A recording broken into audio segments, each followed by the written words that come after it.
आप सभी को राम राम। आज श्रीमद् भगवत गीता के 18वें अध्याय के 40 से 56 श्लोकों के भाव का हम रसास्वादन करेंगे। भगवान श्री कृष्ण की अकारण महती कृपा हम सभी जीवों पर इस ग्रंथ के माध्यम से, जिसका हम यथोचित लाभ उठाएं और अपने जीवन का जो वास्तविक उद्देश्य है उसको प्राप्त करें। उसको प्राप्त करके भगवान की कृपा को और भगवान के धाम को प्राप्त करें, क्योंकि ये गीता ये कल्याण का ग्रंथ है। केवल जीव के कल्याण की ही इसमें चर्चा है। वैसे तो सभी ग्रंथों में है, परंतु इसमें वो कल्याण की सारी चीजें ढूंढ ढूंढ करके जहां जहां जो हैं उसको इस प्रकार सार गर्भित और संक्षेप में भगवान ने रखा है, जिससे कम समय में और कोई भी व्यक्ति अपना कल्याण कर सकता है।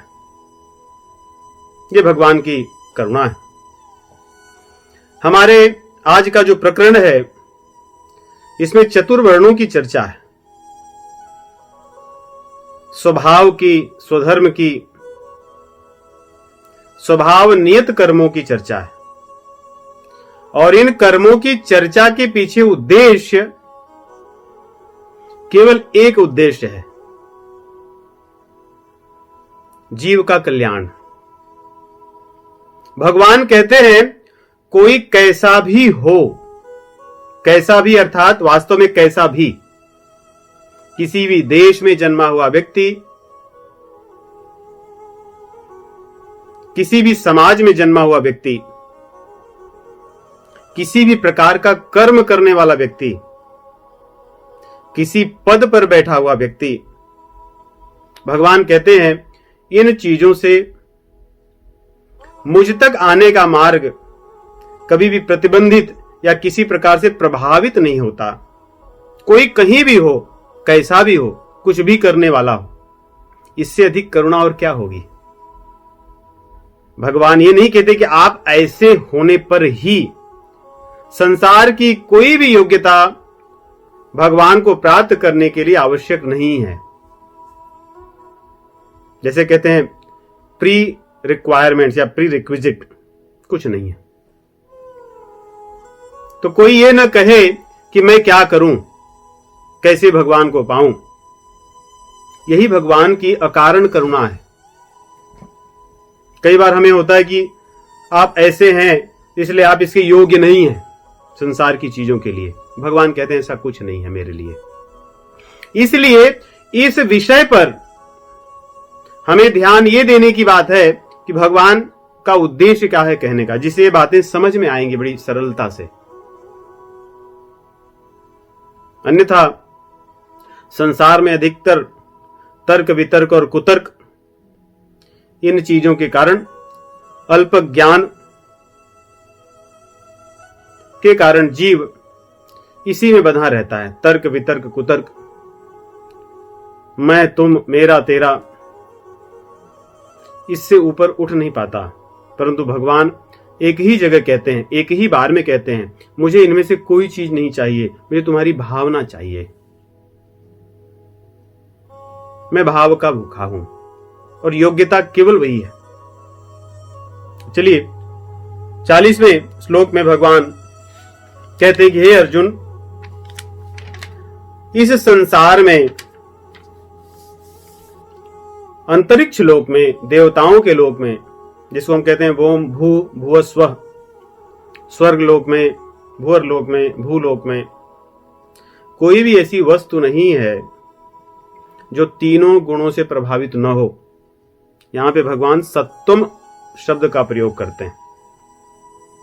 कहते हैं प्रकृति से बनी हुई, प्रकृति जयी ही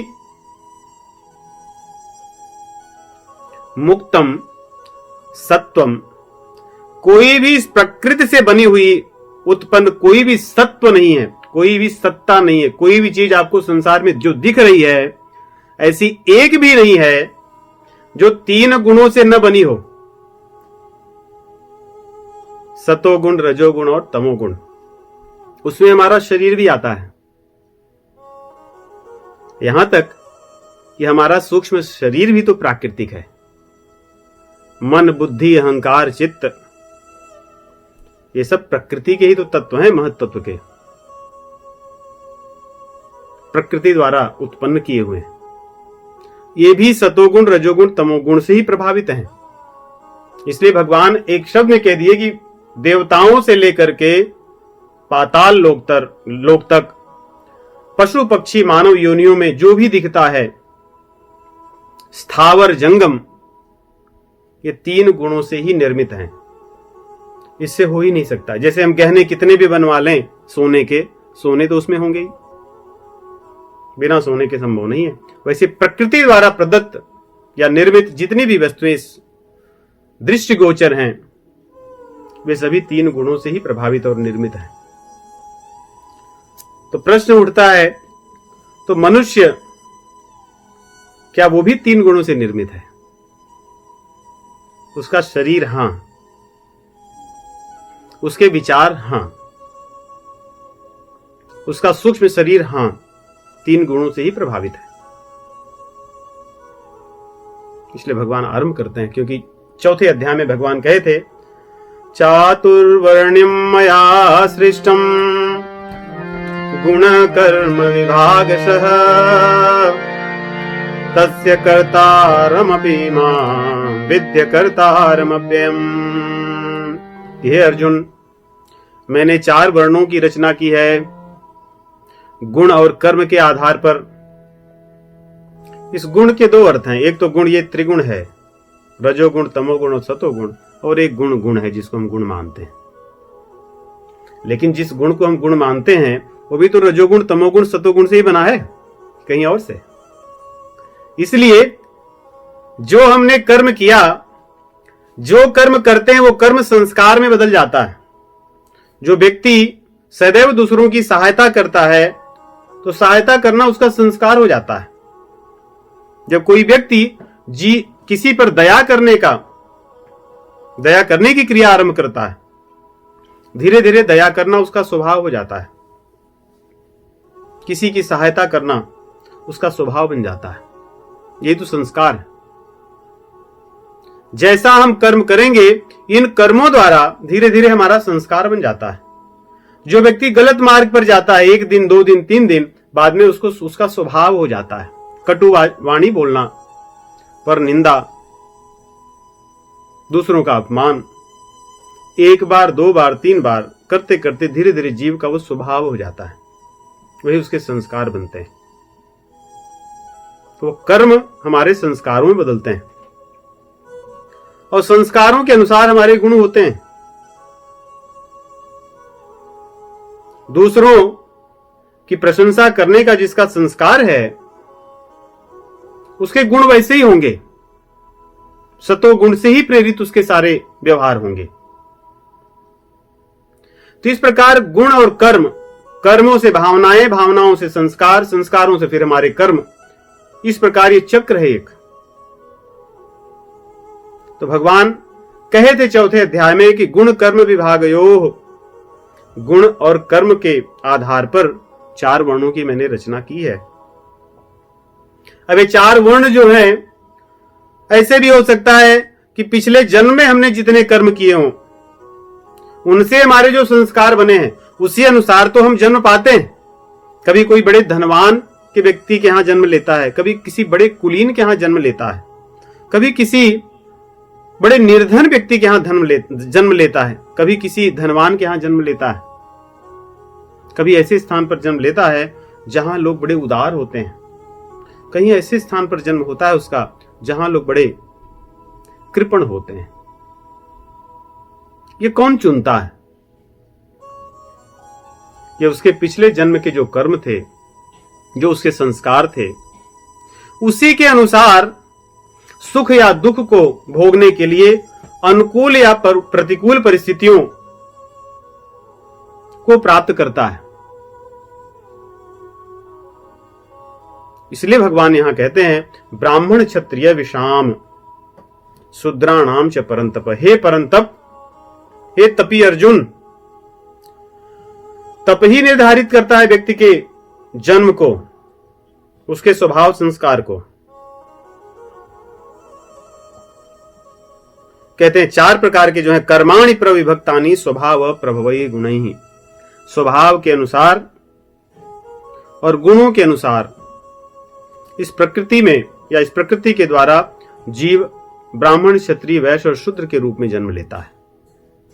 एक ये बात है। दूसरा, हमारे शास्त्रों में कि व्यक्ति जन्म लेने के बाद उसको कोई बाध्यता नहीं है कि वो वैसा ही कर्म करेगा। जैसे यदि कोई कहे कि ये डॉक्टर हैं, इनके यहां जन्मा हुआ जो संतान है वो डॉक्टर ही हो गई, ऐसा नहीं होता। वो उसके ऊपर है, उसके लिए सुलभ है।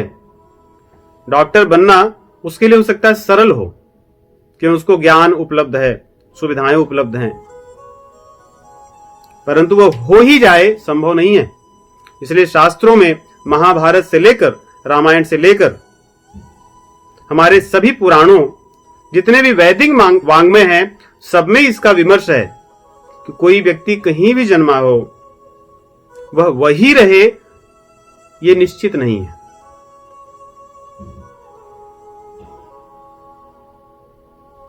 भागवत पुराण में भी इसकी विस्तृत चर्चा है, महाभारत में इसकी विस्तृत चर्चा है।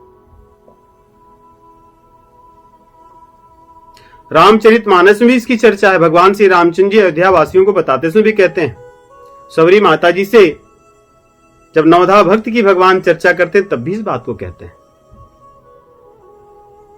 यहां पे भगवान श्री कृष्ण कहते हैं इस प्रकार 3 गुणों से ब्राह्मण, क्षत्रिय और वैश्य, शूद्र, इस 4 प्रकार के वर्ण में या वर्ण से प्रेरित समाज में जीव जन्म लेता है। तो फिर कैसे हम कहेंगे कि कोई व्यक्ति ब्राह्मण है, क्षत्रिय, वैश्य, शूद्र है? कुछ तो लक्षण होंगे। अब यहां भगवान आगे के श्लोकों में देखोगे स्वभाव की बात करते हैं। जब जब उन्होंने चर्चा की, उन्होंने स्वभाव की बात की। स्वभाव मतलब होता है अपने आप जिसकी जो इच्छा होती है करने की। जैसे किसी को भोजन दे दिया जाए, 4 लोग बैठे हों, किसी व्यक्ति का स्वभाव ऐसा हो सकता है कि हम सभी 4 लोग बांट कर खाएं, सभी का पेट भर जाए, मेरा भरे न भरे कोई बात नहीं। उसके भीतर ऐसे भी स्वभाव हो सकते हैं। किसी का स्वभाव ऐसा हो सकता है कि कोई खाए या ना खाए, मैं पूरा खा जाऊं, मेरा पेट भर जाए, बचेगा तो और सब खाएंगे। ये उसको कोई कहता नहीं है, उसके भीतर का एक स्वभाव होता है जिससे उसकी बुद्धि प्रेरित होकर के वैसा कर्म करता है। इसलिए भगवान कहते हैं ब्राह्मण, क्षत्रिय, वैश्य, शूद्र, इनके कर्म स्वभाव से प्रेरित होते हैं। सबसे कठिन यदि कोई कर्म है वो ब्राह्मण का है, सबसे कठिन, संख्या में भी और पालन करने में भी। इसलिए हम ये कहें कि कोई व्यक्ति केवल जन्म पा लिया इसलिए वो ब्राह्मण हो गया भगवान की दृष्टि में, तो ऐसा प्रतीत यहां नहीं होता। कितना कठिन व्रत भगवान कहते हैं ब्राह्मण के लिए। कहते हैं स्वभाव से उसका श्रमो दमः तपः शौचम क्षान्तिरार्जवमेव च ज्ञान विज्ञानमास्तिक्यम ब्रह्म कर्म स्वभावजम। इंद्रियों में नियंत्रण हो, उसका शमन हो, मन पे, इंद्रियों पे नियंत्रण हो, दम की भावना, दमन हो, और तप हो। तप कैसा? शरीर का तप, वाणी का तप और मन का तप। क्या बोलना है, क्या नहीं बोलना है, क्या खाना है, क्या नहीं खाना है, अकड़ कर नहीं रहना है, सदैव विनम्र ही रहना है। देव द्विज गुरु प्राज्ञम पूजनम शौचमार्जवम ब्रह्मचर्यम अहिंसा च शारीरम तप उच्यते। ब्रह्मचर्य का पालन हो, अहिंसा हो, मन से, वचन से और कर्म से। तो शरीर से तप हो, वाणी मेरी बहुत ही मित वाणी हो, माप तोल वाली वाणी हो, अनुद्वेग करम वाक्यम सत्यम प्रिय हितम चयत स्वाध्यायाभ्यसनम चैव वांग्मयम तप उच्यते। वाणी का तप हो, स्वाध्याय हो, अभ्यास हो जीवन में शास्त्रों का। उसी प्रकार अपने मन का निग्रह हो, मौन हो। इस प्रकार यहां कह रहे हैं तप और शौचम, शारीरिक बाहर की और भीतर की शुद्धता। शांति, शांति का भाव हो, मन चंचल विह्वल न हो, मन स्थिर हो और मेरे आचरण सरल हो, बहुत संग्रह न हो मेरे यहां।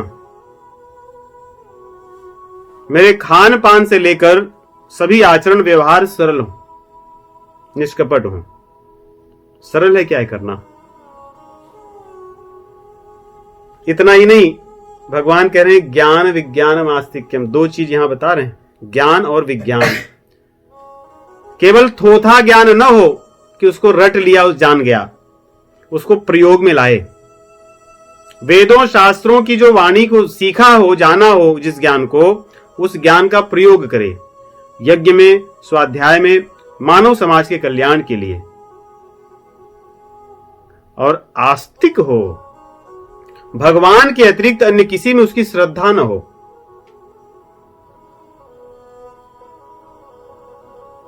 ये कोई सरल कार्य नहीं है, हर व्यक्ति नहीं कर सकता और अधिक लोग नहीं कर सकते। क्षत्रियों के लिए भगवान ने उससे कम स्वाभाविक कर्म बताए। शौर्यम तेजो धृति दाक्षम, शौर्य होता है उसके भीतर, बल होता है, पराक्रम होता है, वो थकता नहीं, तेज होता है, उसके नाम से लोग डरते हैं। और क्षत्रिय में वही होना चाहिए। शिवाजी महाराज जब राज्य करते थे भारत में, उनके नाम से मुगल डर जाते थे। यहां तक भी कही गई चीजें कि उनके सैनिकों के घोड़ों के नाम सुनकर या घोड़ों को देखकर भी मुगल भाग जाते थे। इसको तेज कहा जाता है। गोविंद सिंह जी थे, गुरु गोविंद सिंह। किसी को पता चले कि उनकी सेना का कोई एक व्यक्ति है तो मुगलों को भय होता था, एक व्यक्ति हमारे लाखों सैनिकों को मार सकता है। 1.25 लाख ते एक लड़ाऊं, कहते थे कि 1.25 लाख से मैं एक को लड़ा सकता हूं। मेरा एक सैनिक 1.25 लाख दूसरे पक्ष के सैनिकों से लड़ सकता है। यह होता है तेज। और क्षत्रिय में यह आवश्यक है।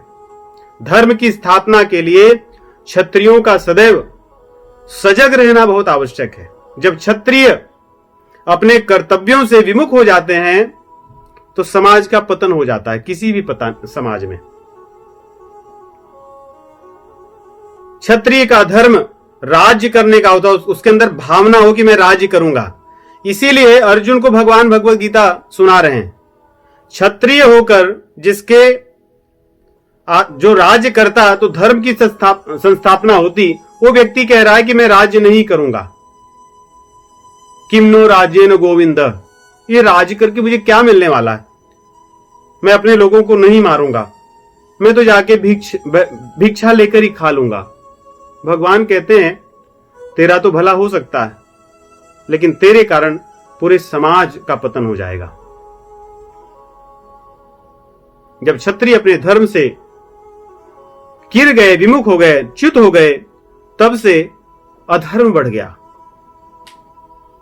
इसलिए छात्र धर्म न छूटे, क्षत्रियता रहे समाज में। क्षत्रियों में यह भाव हो कि मैं राज्य करूंगा।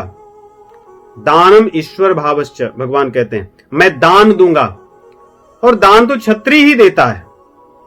वैश्य भी दान देते हैं, वो जोड़ घटाकर देते हैं, इतना दूं, इससे लाभ ही हो जाएगा, ऐसा करूं, इसमें नाम हो जाएगा, ये मिलेगा, कहा गया है कि ऐसा करने से 4 गुना मिलता है, चलो कर देता हूं।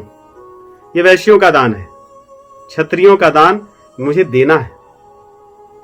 रामचंद्र जी हमारे अपने आचरण से राजा थे तब, वन में थे तब, दान के अतिरिक्त उन्होंने क्या किया? सोचिए, कुछ है साथ में नहीं, विभीषण को दे दिए कि भाई तुम राजा बन गए लंका के। अभी तो मेरे पास नहीं, लेकिन उधारी में भी दान दे दिया। कोई व्यक्ति रहता है फिर भी नहीं देता। ये ऐसे क्षत्रिय थे कि उधार लेकर दान दे दिए कि मुझे पता है कुछ दिनों में मैं लंका को जीतूंगा, विश्वास है मुझ पे। क्यों विश्वास है? युद्धे चाप पलायनम, युद्ध में मैं कभी विचलित नहीं होऊंगा, कभी वहां से लौटूंगा नहीं, जीतूंगा। ये भावना होती है क्षत्रिय में, जो धर्म के आधार पर चलता है। उन्हें पता था कि मैं युद्ध में विजयी होऊंगा, इसलिए उन्होंने न होने पर भी विभीषण को दान दे दिया।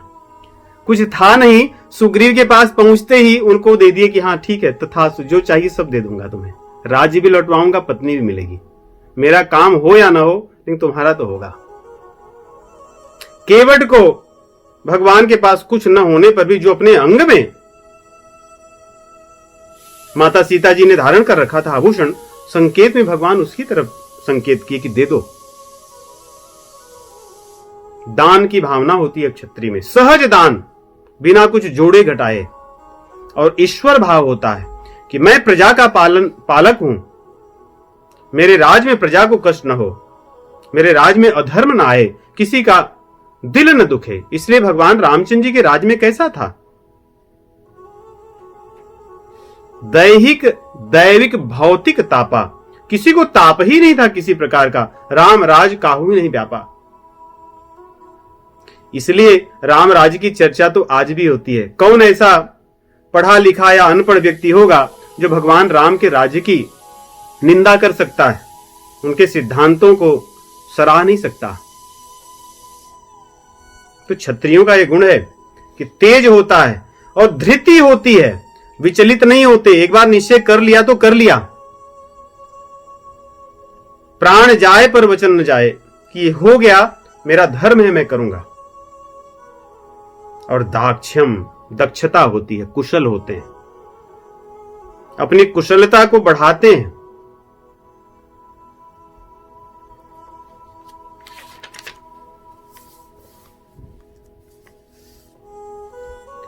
आगे भगवान वैश्यों के लिए कहते हैं, कृषि गौरक्ष वाणिज्यम।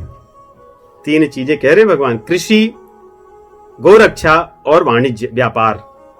ध्यान से देखिए भगवान के शब्द कैसे हैं। बीच में उन्होंने गौरक्षा रखी है, उसके पहले कृषि और उसके बाद में व्यापार।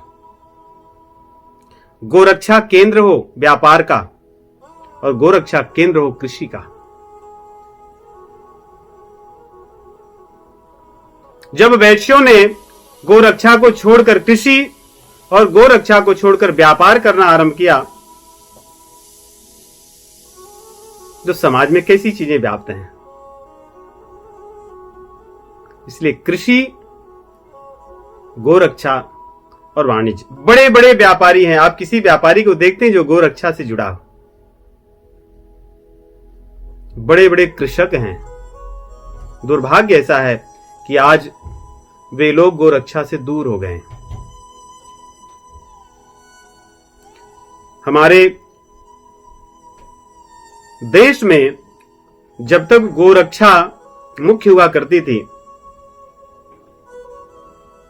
समाज में लोग बड़े आनंदित थे, प्रसन्नता थी। आज हर व्यक्ति के चेहरे पर एक तरह से कहते हैं कि झुर्रियां लगी हुई हैं। बहुत अधिक धनवान है वो भी, जो निर्धन है वो भी चिंतित है, माथे सिकुड़ गए हैं, रो रहा है, परेशान है, क्योंकि इस वायुमंडल में गौओं की पीड़ा, गौओं की हत्या का जो एक तरह से ये वायु ही उसी से दूषित है। मनु स्मृति में भी इस बात को कही गई है कि गौरक्षा से ही संबंधित कृषि और गौरक्षा से संबंधित व्यापार।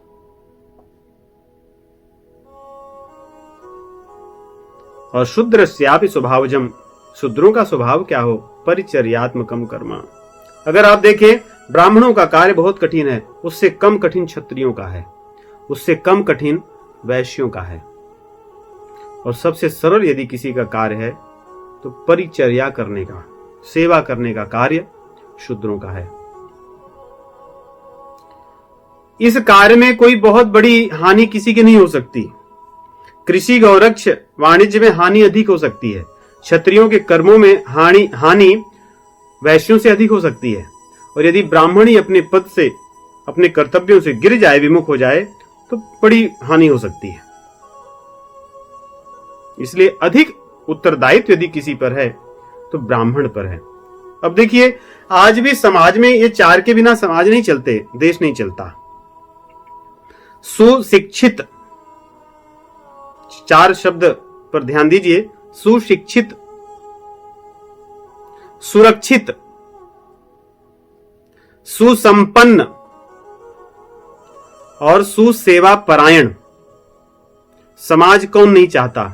कौन सा ऐसा देश है जिसकी इच्छा यह नहीं होगी कि मेरा देश सुशिक्षित हो, सुरक्षित हो, सुसंपन्न हो और सुसेवा परायण हो? यही चार हैं, ब्राह्मण, क्षत्रिय, वैश्य और शूद्र। इसके बिना समाज नहीं चल सकता। हम या तो कृत्रिम ढंग से बनाएं या तो परंपराओं से बनाएं, लेकिन चलता तो समाज इसी से ही है। वर्णाश्रम व्यवस्था सनातन धर्म की नींव है। इसमें बहुत ही विसंगतियों के कारण बहुत सी चीजें बुरी भी हुई, परंतु इसका उद्देश्य जीव के कल्याण का है। अब क्या केवल जन्म से ही कोई व्यक्ति को इस प्रकार वर्ण में माना जाता है? ऐसे शास्त्रों में नहीं आया है।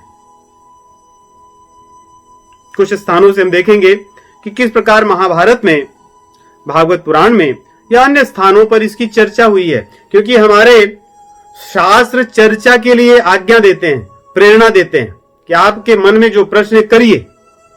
ऐसा नहीं कि आपको एक कह दिया गया बस, इसके बाद कुछ नहीं। सर्वत्र इनकी चर्चा है। तो यहां पे एक चर्चा आती है, जैसे वशिष्ठ स्मृति में कहते हैं कि कोई व्यक्ति यदि ब्राह्मण है, मान लो, और वो अपने ब्राह्मण केवल नाम पे ही आनंदित है, तो क्या उसका कल्याण हो जाता है? कहते नहीं।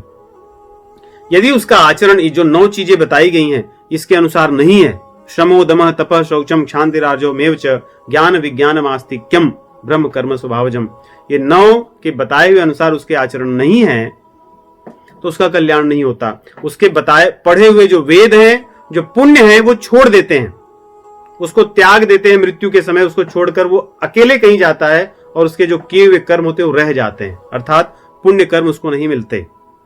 कहते हैं आचारहीनम न पुनन्ति वेदाः, आचार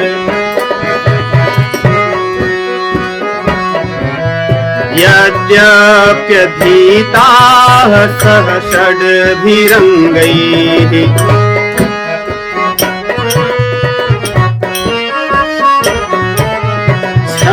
छन्दास्येनं मृत्यो काले,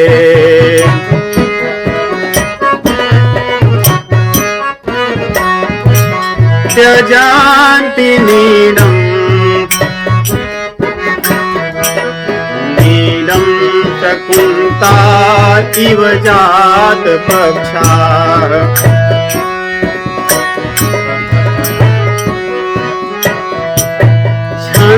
छन्दास्येनं त्यजन्ति मृत्युकाले,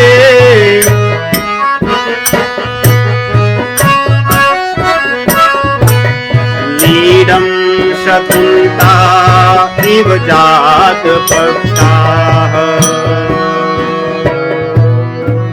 पक्षियों के बच्चे जैसे ही जब योग्य हो जाते हैं तो अपने नीड़ को छोड़कर उड़ जाते हैं, वैसे ही मृत्यु काल में इस ब्राह्मण जो अपने आचार से हीन था, शास्त्रों के बताए हुए मार्ग पर नहीं चला, उसके किए हुए कर्म जो पुण्य थे, वैदिक जो उसके क्रियाओं को करता था केवल, वो उसको छोड़ देते हैं मृत्यु काल में, वो अकेला जाता है।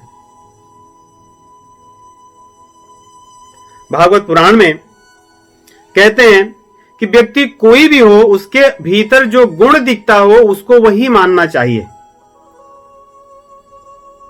यदि किसी शूद्र के भीतर ब्राह्मण के गुण दिखते हो तो उसको ब्राह्मण ही मानना चाहिए। भागवत पुराण में कहते हैं, यस्य यल्लक्षणं प्रोक्तम् पुंसो वर्णाभिव्यञ्जकम्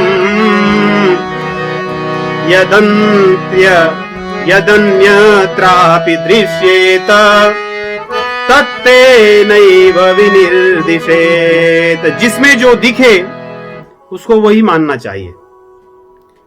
यदन्यत्रापि दृश्येत तत्तेनैव विनिर्दिशेत, उसको वही मानना चाहिए। और यदि किसी में न दिखे तो कहते हैं उसको नहीं मानना चाहिए। युधिष्ठिर महाराज जो धर्मराज के अवतार हैं, महाभारत में चर्चा करते हैं और कहते हैं यदि किसी ब्राह्मण में ब्राह्मणत्व न हो तो उसको ब्राह्मण नहीं मानना चाहिए। जिस जीव में जो सहज कर्म स्वभाव बताए गए हैं उसके न होने पर उसको वो नहीं मानना चाहिए, और जिसमें जो हो उसको वही मानना चाहिए। कहते हैं, देखिए, शूद्रे तु यद् भवे लक्ष्मा द्विजे तच्च न विद्यते न वै शूद्रो भवेत् शूद्रो ब्राह्मणो न च ब्राह्मणः यत्रैतल्लक्ष्यते सर्प वृत्तं स ब्राह्मणः स्मृतः यत्रैतन्न भवेत् सर्प तं शूद्रमिति निर्दिशेत। इससे अधिक स्पष्ट चर्चा और क्या हो सकती है हमारे शास्त्रों में।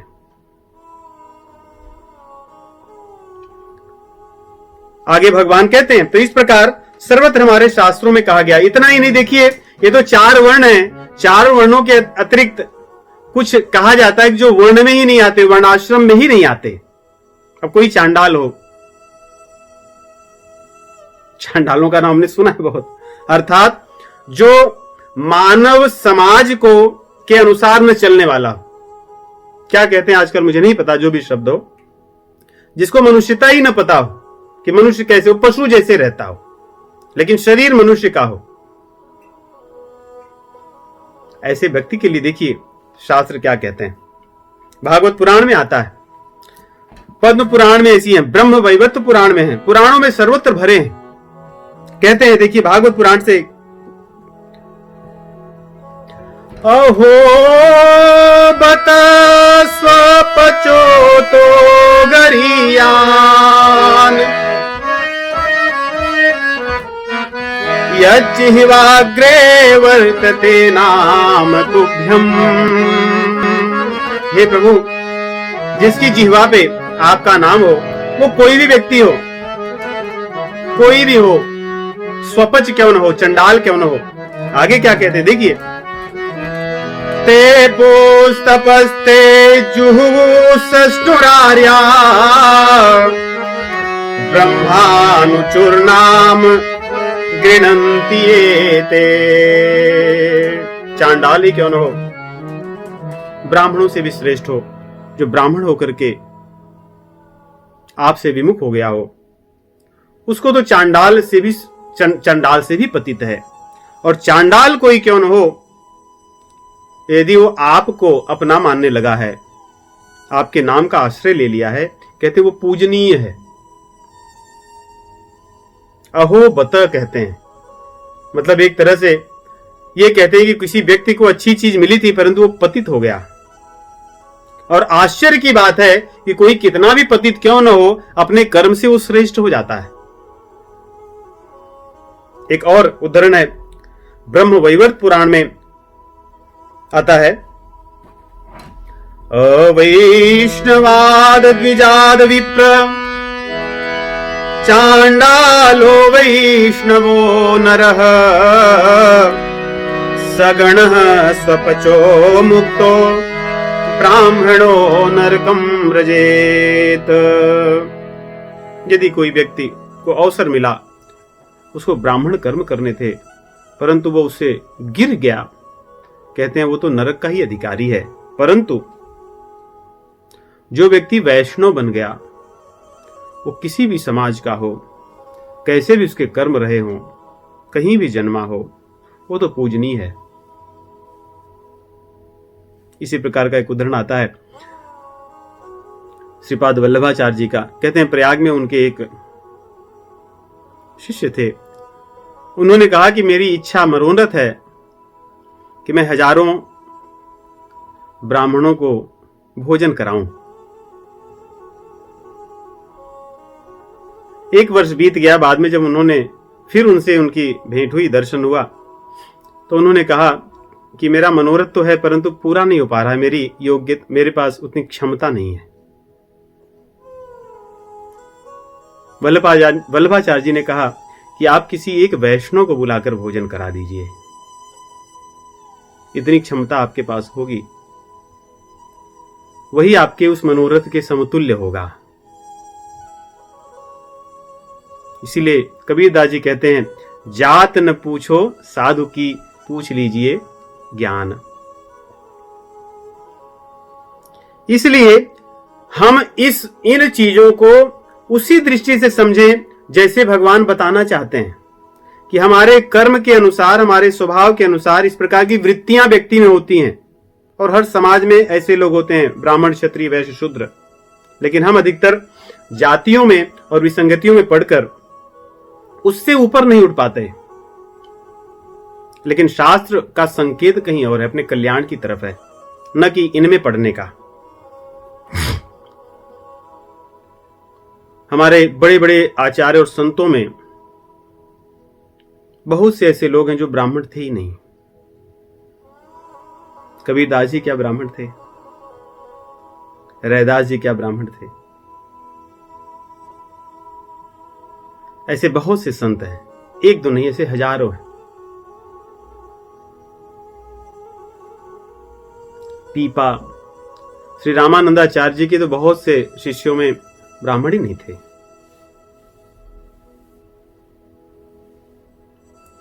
इसलिए भगवान इस बात को स्पष्ट करने के लिए आगे के 4 से 6 श्लोकों में बताते हैं कि कोई व्यक्ति कहीं भी हो, स्वे स्वे कर्मण्य भी रतः संसिद्धिम लभते नरः।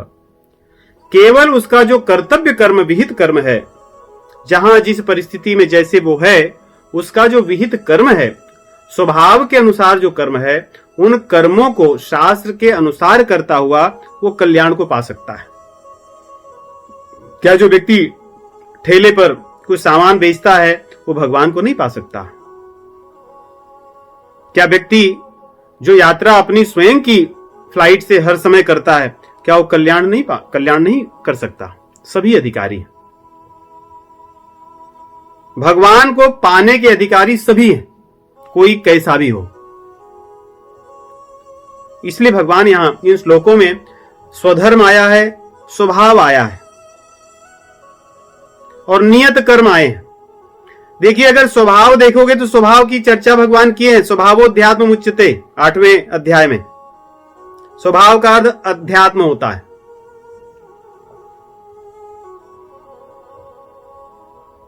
और स्वभाव का कर्म अपने अध्यात्म के लिए, अपने कल्याण के लिए कर्म जो है करना, उसको अवश्य करना चाहिए, उसको नहीं छोड़ना चाहिए। कोई व्यक्ति कैसा भी हो, स्वधर्म क्या है? हर जीव का धर्म है कि वो भगवान को पाले। किसका धर्म नहीं है ये? कोई कहीं भी जन्मा हो, किसी भी देश का हो, किसी भी रंग का हो, ये उसका धर्म है जिसने शरीर मानव के रूप में पाया है कि वो भगवान को पाले। जैसे मिर्ची का धर्म है तीखा। अगर वो मिर्ची अपना तीखापन छोड़ के मीठी रहे तो कोई इसको भला कहेंगे क्या? कितनी भी अच्छी दिखती हो बाहर से। आजकल कितने मिलते हैं सब जीएमओ, दिखने में बड़े अच्छे होते हैं लेकिन तीखे ही नहीं होते। ऐसा जो तीखा खाने वाले बताते हैं। उसी प्रकार यदि गुड़ है वो अपनी मिठास को छोड़ दे और कितना भी अच्छा हो तो क्या अर्थ है? इसलिए भगवान कहते हैं श्रेयान स्वधर्मो विगुणः पर धर्मात् सुनिश्चितात्। जो आपका धर्म है उस धर्म को न छोड़ो। पर धर्म में मत दौड़ो। जो आपका कर्तव्य है, जहां आप हो, जिस अवस्था में, जो आपका नियत कर्म है, अपने कर्म को मत छोड़ो। इसी अध्याय में भगवान ने कहा था, यदि अपने कर्म को आप छोड़ दोगे, भय के कारण, शरीर को आराम देने के लिए मैं ये नहीं करूंगा, आलस के कारण, भगवान उसको त्याग नहीं कहते, कहते वो नरक में ले जाने वाले मार्ग हैं। इसलिए उनका नाम उन्होंने तामसी और राजसी त्याग रखा था। भगवान भी बड़े कृपालु हैं। वो कहते हैं कि हाँ, आप भी बड़े त्यागी हो। जो आलसी होते हैं उनको भी कहते हैं बड़े त्यागी हो आप, लेकिन आपका त्याग आपको नरक में ही ले जाएगा। आप मुझे नहीं पाओगे, त्याग का फल मुझे पाना है। त्यागा शांतिरनंतरम।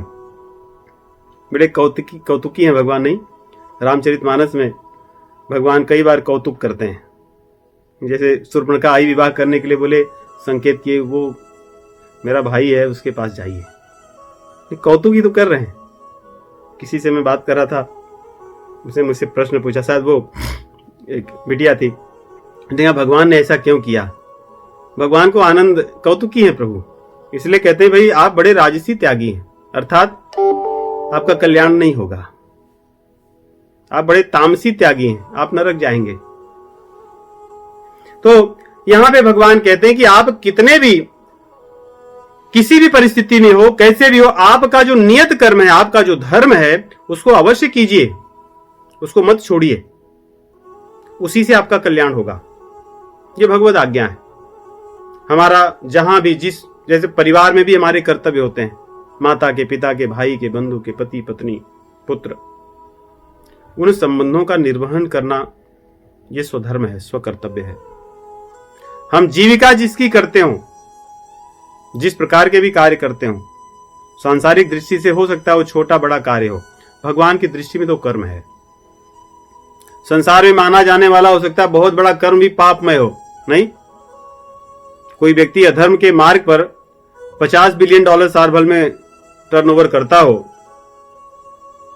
और कोई व्यक्ति धर्म के मार्ग पर चलकर केवल अपनी रोजी रोटी चलाता हो, दोनों के कर्म संसार में, सांसारिक दृष्टि से देखने में छोटे बड़े हो सकते हैं, लेकिन भगवान की दृष्टि में तो धर्म के मार्ग पर चलकर जो कर्म कर रहा है व्यक्ति, उसी का महत्व है। उस $50 बिलियन के टर्नओवर का भगवान की दृष्टि में कोई महत्व नहीं है। इसलिए भगवान कहते हैं हर कार्य में दोष है, कोई भी कार्य ऐसा नहीं है जिसमें दोष न हो। जो ब्राह्मण है, ब्राह्मण के कार्य में भी बहुत दोष है। कई बार यज्ञ करते हैं, हवन करते हैं, अन्य प्रकार की पूजा पाठ करते हैं, उसमें भी तो दोष होता है। अगर मंत्र आपने गलत पढ़े, शुद्धि अशुद्धि कुछ हुई, इसका तो आपको दोष मिलेगा ही। तो आपको दोष तो उस कार्य में भी मिलना है। क्षत्रियों में भी तो दोष होता है। कई बार अपने शत्रु पर आक्रमण करते हुए निरपराध लोग मारे जाते हैं, कई बार का अधिकतर। तो दोष तो है ही उसमें। वैश्यों के कर्म में भी तो दोष है। व्यापार करना कई लोगों को दुख देना है और कई लोगों को सुख देना है। कृषि करने में भी तो ऐसे ही है। कितने जीव जंतुओं की वैसी हत्या होती है। और गोरक्ष करने में भी तो है। कई बार गलती से ही गोरक्षा में अपराध हो जाते हैं। कथा आती है पुराणों में, जहां पे गलती से भी गौ हत्या हो जाती है। एक हमारे राजा थे रघुवंश के, जिन्होंने बाघ से रक्षा करने के चक्कर में रात के अंधेरे में बाघ को मारने के बदले गाय को ही मार दिया, जबकि उनका उद्देश्य तो गौरक्षा का था, परंतु अपराध हो गया। उसी प्रकार सेवा करने में भी तो दोष होता है। कौन से ऐसे कर्म है जिसमें दोष नहीं है? इसलिए हम ये नहीं कह सकते ये कर्म दोष वाला है, इसमें दोष नहीं है। भगवान कहते हैं कि सभी कर्मों में दोष है।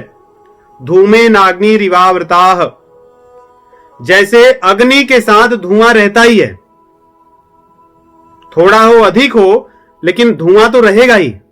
बिना धुएं की अग्नि नहीं हो सकती। भले हमें न दिखे, कई बार हमें नहीं दिखती, नहीं, जब दिया तेज जलता हो तो धुआं नहीं दिखता, लेकिन जहां पर एक स्थान पे आप दीपक जलाते रहो बार बार, उस स्थान पे काला हो जाता है, क्योंकि धुआं तो निकलता है, हमें न दिखे तो क्या हुआ। इसीलिए कर्म कैसा भी हो, हम कभी ये नहीं कह सकते कि मेरे कर्म में कोई दोष नहीं है। हमारा हर कर्म दोषपूर्ण है। इसलिए भगवान पहले ही कह रहे हैं, ये सोचकर नहीं कि मेरा कर्म दोषपूर्ण है, मेरा कर्म दोषपूर्ण नहीं है, ये लोग दोषी हैं, ये लोग अच्छे हैं, ऐसा नहीं है। आप कुछ भी कर्म करो, अच्छा हो या बुरा, संसार से देखने में दोष होना ही है। इसलिए मैं भावना को देखता हूं।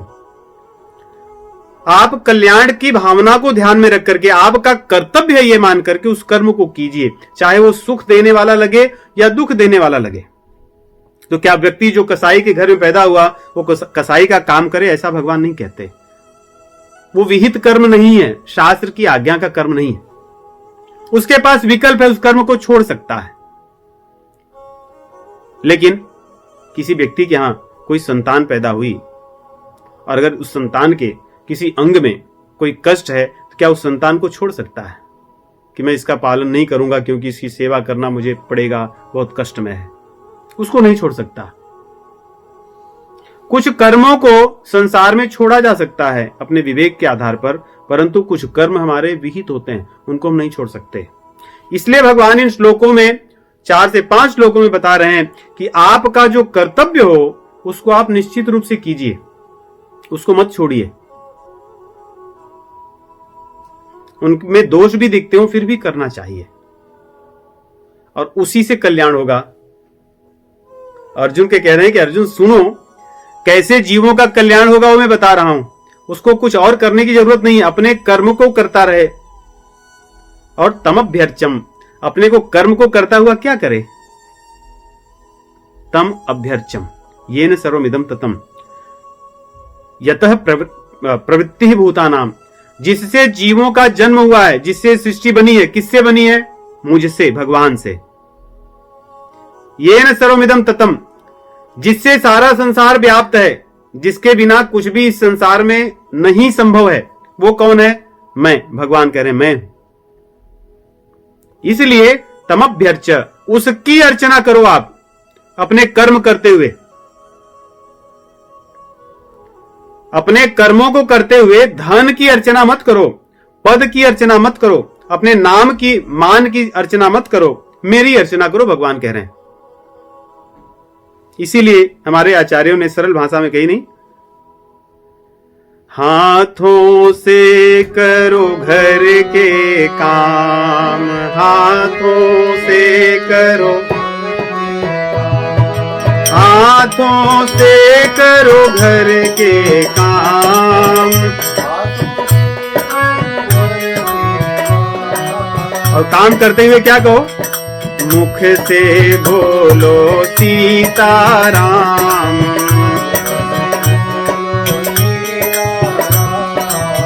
मुख से बोलो सीताराम।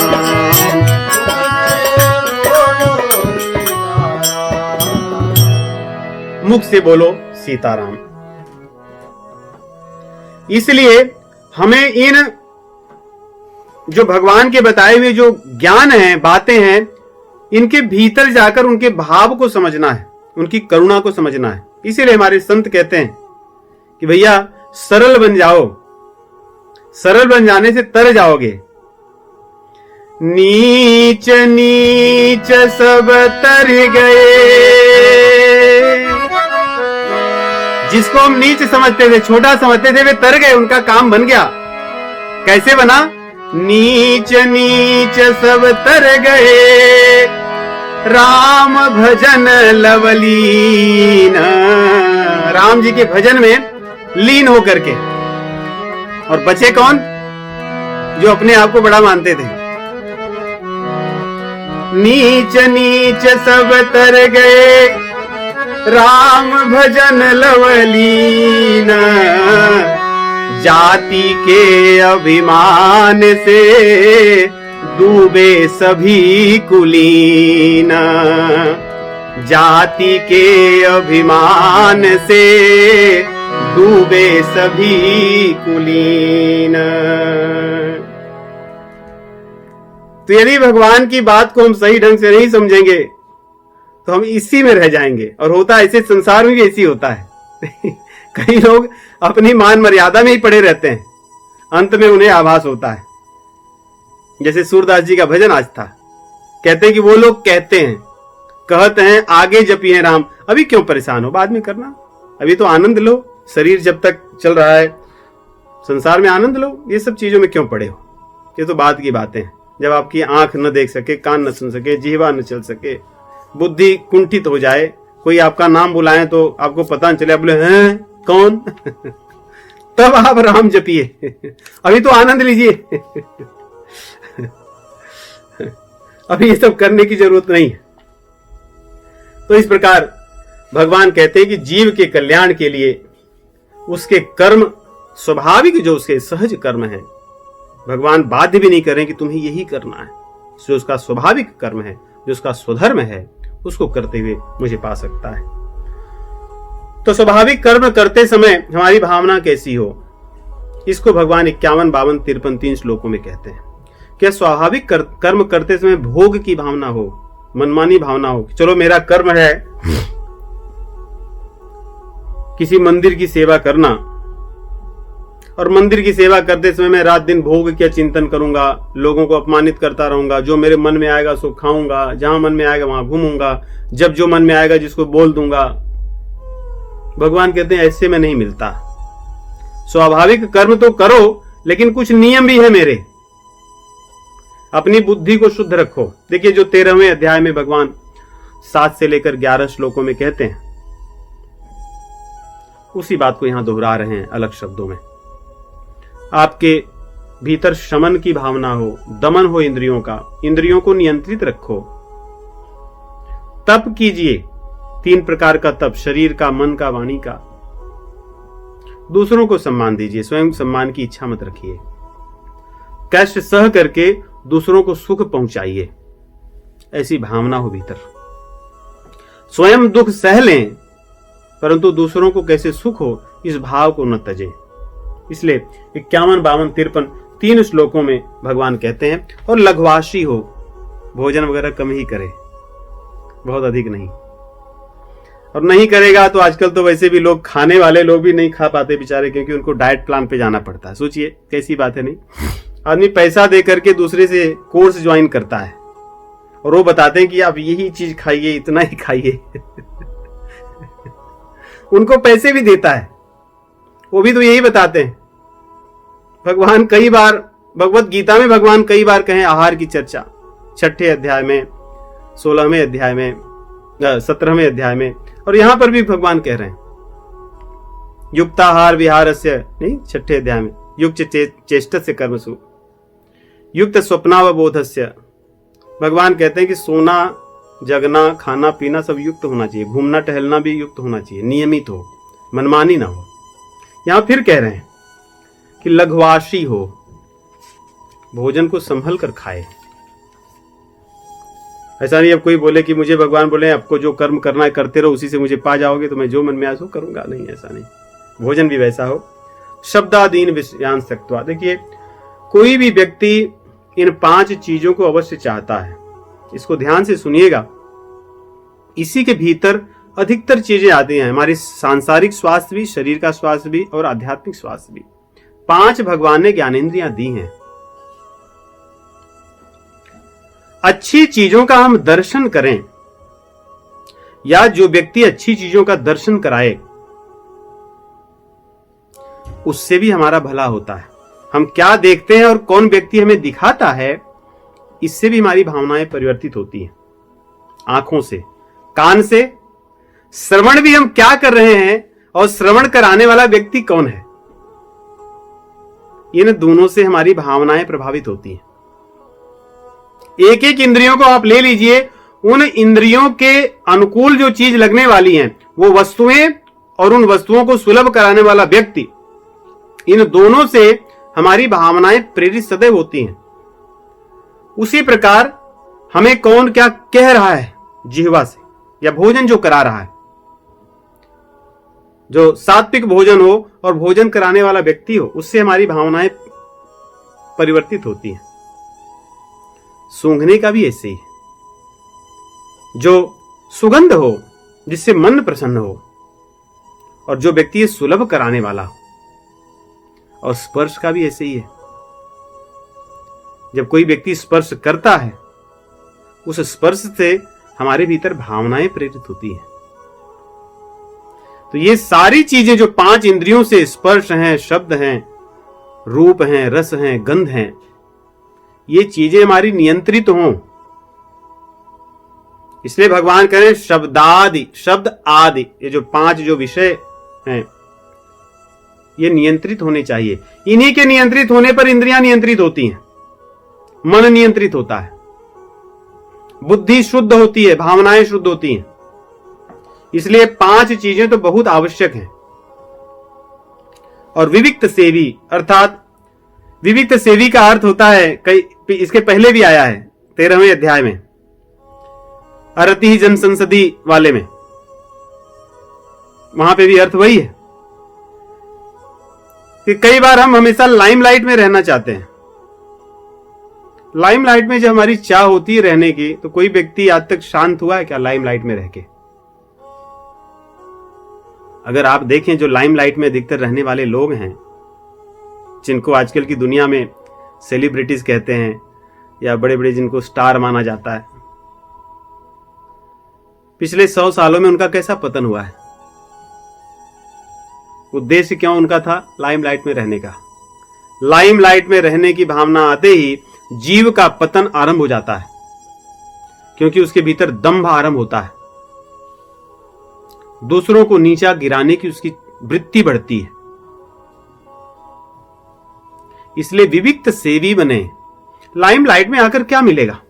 लाइमलाइट में आने से ही संस्कृति नष्ट हो गई, वेशभूषा नष्ट हो गया, भोजन नष्ट हो गए, आचार विचार व्यवहार नष्ट हो गया। कारण क्या है? केवल लाइमलाइट में आना है। और ये पतन ऐसा हुआ कि भजन कीर्तन करने वाले लोग भी लाइमलाइट में रहने के लिए भजन करते हैं। कहीं माइक उनके सामने आ गई तो उनका भजन शुरू हो जाएगा, माइक है उनका भजन बंद। इसलिए विविक्त सेवी भगवान कहते हैं, विविक्त सेवी हो, ध्यान करने वाला व्यक्ति हो, मेरा स्मरण करने वाला व्यक्ति हो, वैराग्य की भावना वाला व्यक्ति हो, मेरे आश्रित रहने वाला हो। ये तो चीजें करना चाहिए, कुछ चीजें नहीं करनी है। अहंकार, बलम दर्पम, कामम क्रोधम परिक्रम। बलम अर्थात शक्ति की बात नहीं कह रहे, जैसे कोई व्यक्ति क्षत्रिय बड़ी शक्ति है तो उसको त्याग दे, ऐसा नहीं। भगवान कह रहे मेरा बल हो, धन का बल ना हो क्योंकि वो चला जाएगा, रूप का बल ना हो, सौंदर्य का बल ना हो, यश का बल ना हो, परिवार का, कुल का, इनका बल ना हो, ये तो नष्ट होने वाले हैं। बल मेरा हो, भगवान कह रहे हैं मेरे आश्रित हो। कहते हैं इस प्रकार जो व्यक्ति होता है वो ब्रह्म भूयाय कल्पते, शब्द को ध्यान से सुनिए। कहते हैं कि तब वो ब्रह्म को प्राप्त करने योग्य बनता है, तब वो ब्रह्म को, मतलब कहते हैं उसकी योग्यता हो जाती है। तो हम अपने कर्म करते हुए इन 3 श्लोकों को सदैव ध्यान रखें कि हम इनमें बताई हुई बातों को कर रहे हैं या नहीं। यदि नहीं कर रहे हैं तो योग्यता फिर हमारी नहीं होगी। जैसे कोई व्यक्ति कहे कि आप माइक्रोसॉफ्ट में जॉब करते हैं, आपका पोजीशन प्रोग्राम मैनेजर है, आप काम करोगे, आपको महीने के अंत में वेतन मिलेगा। हम खुश हो गए, चलो मुझे अपना काम करना है और महीने के अंत में वेतन मिलेगा। काम भी बता दिया गया कि आपका ये उत्तरदायित्व आप करेंगे, लेकिन काम कैसे करना है वो भी तो आवश्यक है। नियम तो बताया गया नहीं कि ऑफिस में मीटिंग चल रही है 10 बजे, आप ज्वाइन होगे 9:30 बजे से ही, और आप 1 घंटे की मीटिंग तो 10:30 बजे आप चले जाओगे। या आप ज्वाइन किए 10:55 को, बोलो कि 1 घंटे की मीटिंग है तो मैं 1 घंटे तो रहूंगा, 10:55 से 11:55 को मैं ज्वाइन करूंगा। ऐसे तो कुछ होना नहीं है। तो आप कहोगे मैं अपने कर्म तो कर रहा हूं लेकिन मुझे वेतन क्यों नहीं मिल रहा है, मुझे क्यों निकाल दिया गया? क्योंकि आपने कर्म तो किया लेकिन जिस ढंग से बताया गया, जिस भावनाओं से बताई गई वैसे कर्म नहीं किया। तो उसी प्रकार ये जो 3 श्लोक हैं 51, 52, 53, इनमें भगवान कहते हैं कि अपने कर्म को करते हुए ध्यान दो, ये चीजें आप कर रहे हो कि नहीं। अगर ये कर रहे हो तो जो मैंने कहा है कि अपना कर्म करते हुए तुम्हारा कल्याण हो जाएगा, हो जाएगा। नहीं कर रहे हो तो नहीं होगा, क्योंकि ब्रह्म को अनुभव करने की यही योग्यता है। 51, 52, 53 श्लोक। मनमानी न करो, दूसरों का सम्मान करो, अपने बुद्धि को, मन को, इंद्रियों को नियंत्रित रखो, वैराग्य की भावना रखो, भोग की भावना को छोड़ दो, संग्रह परिग्रह बंद कर दो, अहंकार, बलम, दर्पम, कामम, क्रोधम, इन चीजों को छोड़ दो तो होगा। तो जब आप योग्य बन जाओगे ब्रह्म को प्राप्त करने के, तो आपको ब्रह्म मिलेगा। तो लक्षण क्या है कि आपको ब्रह्म मिल गया? कैसे पता चलेगा कि कोई व्यक्ति भाई ये भगवान को बहुत बड़े भक्त हैं, तो लोग खुश हो जाते हैं, भगवान के बहुत बड़े भक्त हैं, फेसबुक पे उनका नाम आ जाता है, ट्विटर पे उनका नाम आ जाता है, उनके 1 मिलियन फॉलोवर हो जाते हैं, सब चीजें अच्छी हैं, लेकिन हमें कैसे पता चलेगा? जैसे हम सुनते हैं ना कि पानी पीजिए छान के, गुरु कीजिए जान के। तो हमें कैसे पता चलेगा? उसका लक्षण भगवान कहते हैं कि जो ब्रह्म को जान गया या ब्रह्म की कल्पना जिसमें हो गई, वो व्यक्ति का क्या लक्षण है? ब्रह्मभूतः प्रसन्नात्मा न शोचति न कांक्षति समः सर्वेषु भूतेषु मद्भक्तिं लभते पराम। समभाव हो जाता है उसमें, उसके भीतर भावनाएं समदर्शी हो जाती है। विद्या विनय संपन्ने ब्राह्मणे गविहस्तिनी शुनिचैव स्वपाके च पंडिताः समदर्शिनः। समदर्शी हो जाता है वो।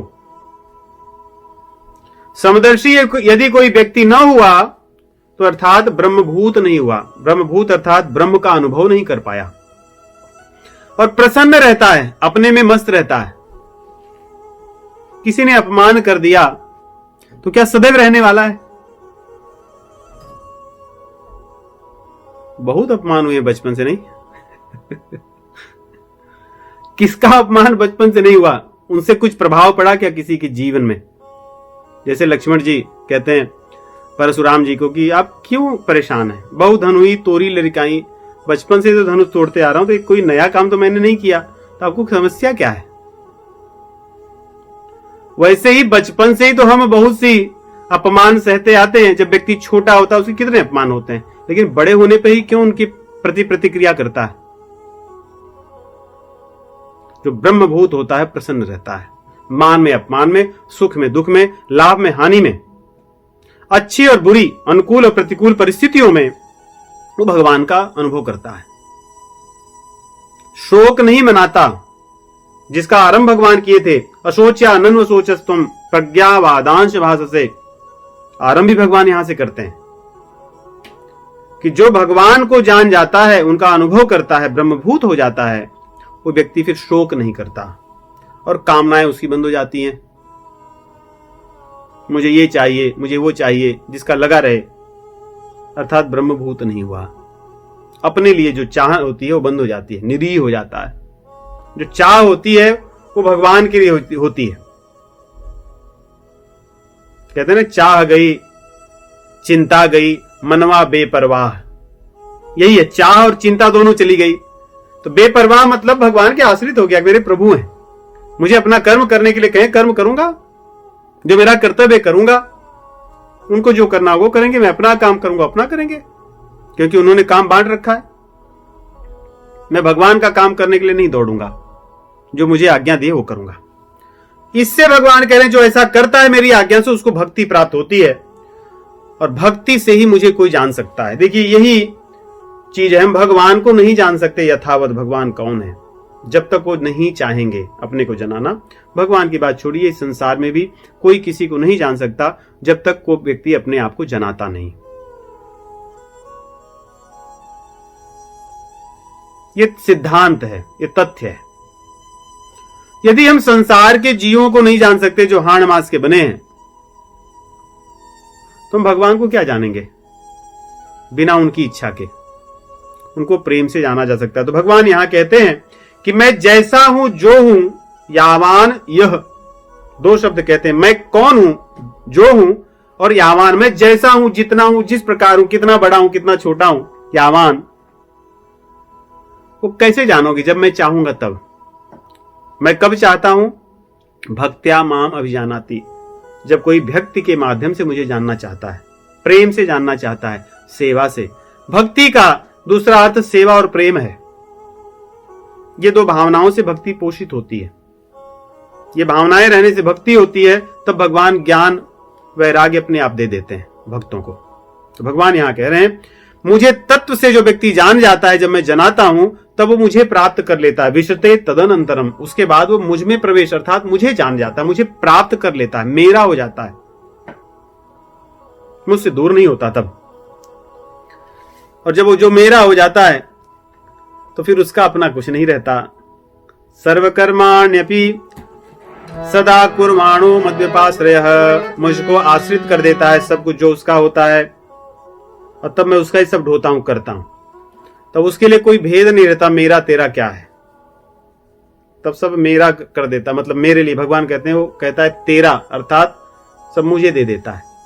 मद्व्यपाश्रयः, ये बहुत बड़ा कहते हैं ना की है, इसकी चर्चा भगवान 9वें अध्याय में भी किए हैं। मद्व्यप, मेरे आश्रित जब हो जाता है कोई, मतलब वो खड़ा हो जाता है, कहता है कि प्रभु मेरा और कुछ नहीं, आप ही तो हैं और कोई नहीं। देखिए संसार में भी हाथ अगर उठा ले दोनों, तो जब पुलिस होते हैं, अगर आपको मारने वाले थे तो नहीं मारते, अगर मार दे तो आपको उनको दंड मिलता है। अगर कोई व्यक्ति इस प्रकार शरणागति भाव से खड़ा हो जाए और कोई पुलिस उसको मार दे तो पुलिस को दंड मिलता है। अगर संसार के लोग ये काम कर सकते हैं तो भगवान के लिए क्या है? भगवान कहते हैं जो मेरे मद्व्यपाश्रय हो गया उसको मैं कुछ करने नहीं देता है, तो मेरा हो जाता है। ये बात यहां कह रहे हैं, कहते तब मत प्रसादाद अवापनोति, तब उसके अंदर कोई भी गुण हो वो सब मैं नहीं देखता, मैं उस पर कृपा, मेरे प्रसाद से, कृपा से वो मुझे प्राप्त कर लेता है। ये भगवान की कृपा या भक्ति की महत्ता है। भक्ति यही है कि हम अपना न माने कुछ, हम अपने बल को जब तक अपना मानते हैं तब तक भक्ति नहीं होती। बहुत सुंदर हम भजन गा लें, हमारा नाम हो ये भाव जब तक रहता है वो भक्ति नहीं है। हमने किसी के जीवन में कुछ अच्छी चीजें कर दी, मेरा नाम हो ये भाव जब तक होगा ये भक्ति नहीं है। भगवान करे मद्व्यपाश्रय, और यही चीज 9वें अध्याय में कहते हैं, माम ही पार्थ व्यपाश्रित्य ये भी स्युः पाप योनयः स्त्रियो वैश्यास तथा शूद्राः ते पियांति पराम गतिम। और यहां से शरणागति का विषय आरंभ करते हैं जो 66वें श्लोक तक चलेगा, और उसमें जाके भगवान अपने निष्कर्ष कहते हैं। लेकिन आरंभ यहां से करते हैं, भक्त्या माम अभिजानाति, भक्ति से ही मुझे जाना जा सकता है। मेरा अनुभव कर सकता है, अनुभव होना अलग बात है, लेकिन किसी को जानना अलग बात है। नहीं, किसी व्यक्ति का अनुभव करना सरल है। कोई व्यक्ति बहुत धनवान हो, उसके आगे पीछे उसके घर के पास जाओगे तो अनुभव हो जाएगा कि भाई बहुत धनवान है, उनके वैभव से, उनके मित्रों से अनुभव हो जाएगा कि बहुत बड़े आदमी है या छोटे आदमी है, जो भी होंगे। लेकिन उसको जब वो जनाएगा तब जानोगे कि वो है कैसा, कैसे बोलता है, कैसा दिखता है, कैसे हंसता है, क्या सोचता है। ये तो जितने अधिक गहरे जाओगे उतनी ये सब चीजें पता चलेंगी। इसलिए भगवान कहते हैं भक्ति से ही मुझे जाना जा सकता है। रामचरितमानस में भी रामचंद्र जी ही कहते हैं। गोस्वामी जी लिखते हैं कि भगवान को पाने का एक ही साधन है, वो है भक्ति, है प्रेम है। राम ही केवल, केवल कह रहे हैं, केवल, और कुछ नहीं, दो चीजें नहीं, केवल राम ही केवल प्रेम प्यारा, राम ही केवल जानी ले जो जाननी हारा,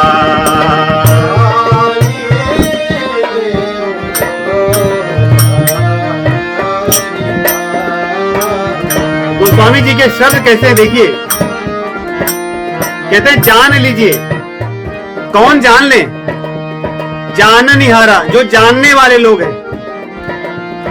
अज्ञानियों के लिए नहीं कह रहे, कहते हैं जो जानने वाले लोग हैं, जो ज्ञानी हैं, जो जानना चाहते हैं, वो जान लें कि राम जी को केवल प्रेम प्रिय है और कुछ नहीं प्रिय है। और वो कैसे जान सकते हैं उनको? कहते हैं जो ब्रह्मा जी हैं, शिव हैं, विष्णु हैं, वे भी भगवान को नहीं जान सकते जब तक वो जनाते नहीं।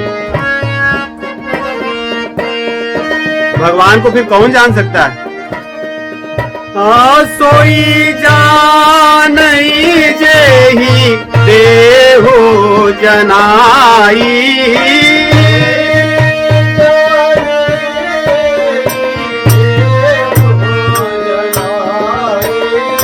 जानत तुमहि तुमहि होई जाई।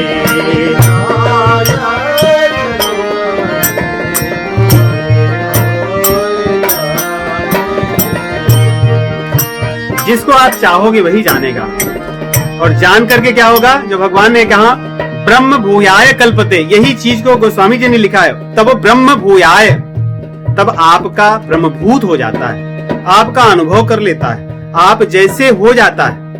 आप नहीं होता, भगवान नहीं बनता, भगवान जैसा हो जाता है। समः सर्वेषु भूतेषु, सब जगह भगवान को देखता है और कुछ नहीं दिखता। रामचरितमानस तो इस सिद्धांत से ही भरा है, क्योंकि ये तो प्रेम प्रगाढ़ ग्रंथ है, केवल प्रेम ही प्रेम है। जहां भी दृष्टि उठेगी रामचरितमानस में केवल प्रेम दिखता है और कुछ नहीं। वशिष्ठ जी कहते हैं भगवान से, सोचिए वशिष्ठ मुनि अपनी बात रामचंद्र जी से कहते हैं कि प्रभु मैं आ तो नहीं रहा था इस संसार में, और वो भी जब मुझे मेरे पिताजी ने कहा कि तुम्हें पुरोहित बनना है, तो बोले मैं हाथ जोड़ करके उनको कहा कि पिताजी बस कीजिए, अब इतना मंदा काम मुझे देंगे आप, मैं पुरोहिती का काम करूं, वो भी आपका पुत्र होकर, क्योंकि पौरोहित कर्म कोई अच्छा नहीं माना जाता। कोई आदमी पुरोहित बन करके जाके लोगों के यहाँ पूजा पाठ कराता रहे, मंदा कर्म है, क्योंकि इसमें पाप बहुत मिलते हैं लोगों के। और आप मेरे पिता ब्रह्मा जी, आप मुझे काम सौंप रहे हैं। पिता तो पुत्र के कल्याण की बात करता है, तो उनके पिताजी ने कहा कि बेटे आगे तेरा बहुत लाभ होगा, क्योंकि वहां पे पुरोहित जहां बनोगे भगवान आएंगे, तुम्हें उनकी पूजा करने का, सेवा करने का अवसर मिलेगा, तुम उनके गुरु बनोगे, इससे बड़ा और क्या पाओगे। तो वशिष्ठ जी जब अपनी बात रामचंद्र जी को बताते हैं, ये बात कि ऐसे मेरे पिताजी ने कही थी, उस समय सब कुछ कहके कहते हैं कि राम जी इस ज्ञान का क्या लाभ, ज्ञान से कुछ होता है क्या व्यक्ति का, जब तक वो ज्ञान विज्ञान में न परिवर्तित हो, सेवा में न परिवर्तित हो, आपके प्रेम में न परिवर्तित हो। तो कहते हैं छूट ही मल की मलही के धोए,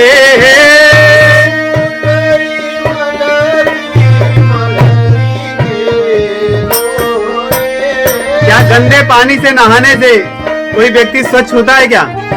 ऐसा कह रहे हैं। अर्थात जो ज्ञान है, जो भक्ति के बिना हो, उससे क्या मेरा कल्याण होगा, उससे मैं आपको थोड़ा ही जान पाऊंगा, उससे आपका अनुभव हो सकता है, लेकिन आपको जान नहीं सकता मैं। छूट ही मल की मलही के धोए,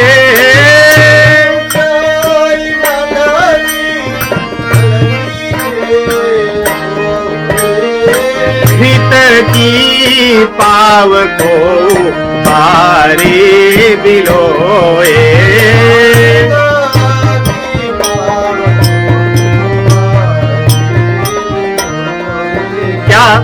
जल को मथने से घी बनता है क्या? कभी जल को कितना भी मथे घी नहीं निकलेगा। तो कहते हैं कि फिर आपके भीतर शुद्धि कैसे आएगी, प्रभु कैसे मिलेंगे, वो बताते हैं। देखिए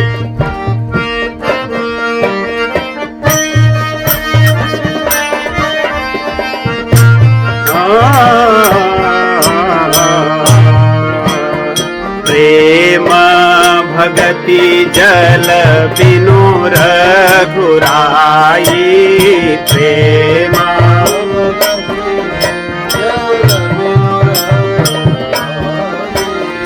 प्रेमा भगति जल बिनु रघुराई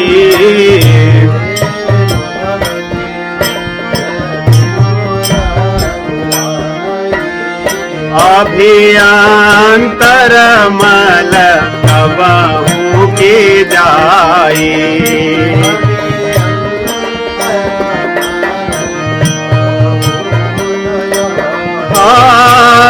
अभियांतर मल कबहू न जाई